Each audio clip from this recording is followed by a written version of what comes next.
U izuzetno zanimljivom muzeju afričke umetnosti koji se nalazi u Beogradu na Dedinju čuva se kolekcija koja je legat Vide i Zdravka Pečara. Zdravko Pečar je bio istaknuti jugoslovenski diplomata i veći deo svog životnog i radnog veka proveo u Africi.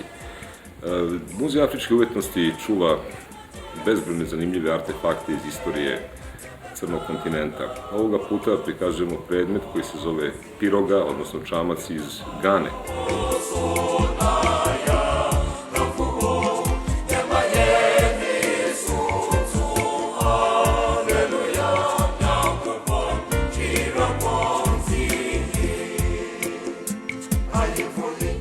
Čamac iz Gane je interesantna stvar. Piroge su u najvećem broju slučajeva skoro isključivo istesani iz jednog komada drveta i naravno služile su ribarenju.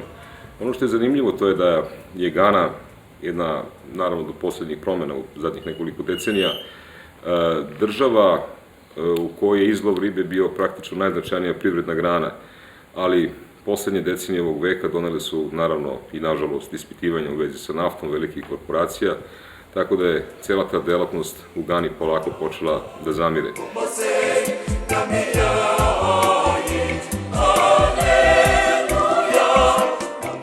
Ono što je zanimljivo za ovaj izuzetno interesantni čamac jeste da je to u skladu sa tradicijom koja se u Gani već dugo neguje, da na svakom čamcu postoji neki ispis. U čamcu koji se nalazi u našem muzeju nalazi se ispis naroda Akan, koji u prevodu glasi "Nijedan čovek ne može opstati sam", što znači da i društvo tog vremena vrlo vodilo računa o potrebi zajedništva, o zajedničkim naporima, o pregnuću kolektiva i o činjenici da pojedinac u dodiru sa prirodom u teškim uslovima retko šta može da postigne sam.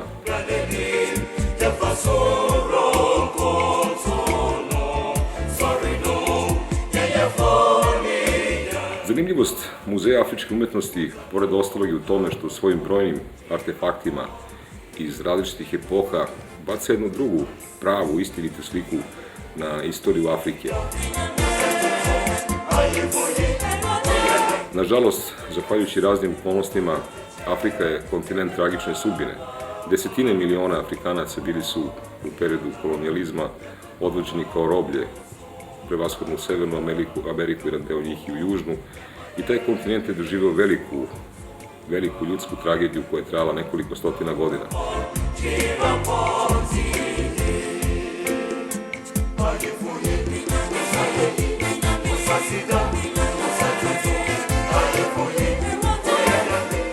Naravno, on je i poslužio za pljačku i bogaćenje.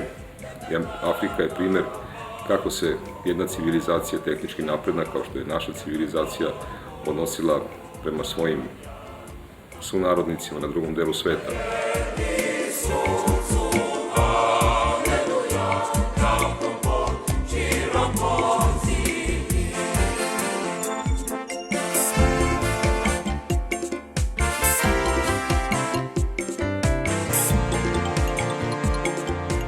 Afrika je naravno kontinent bogat istorijom, bogat tradicijom.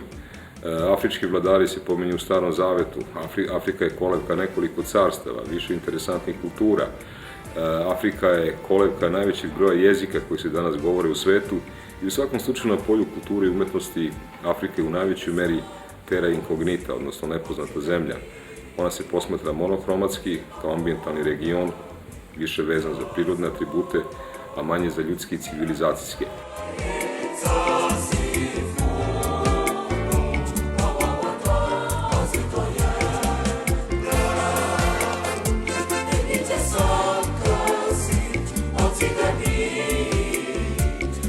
Verujem da je Muzej afričke umetnosti, a pogotovo poseta njemu i upoznavanje sa zbirkom, zapravo dobar osnov da se Afrika pogleda jednim drugačijim, tačnijim i ispravnijim pogledom.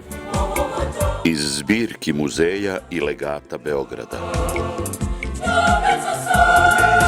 Otkrite naše blago.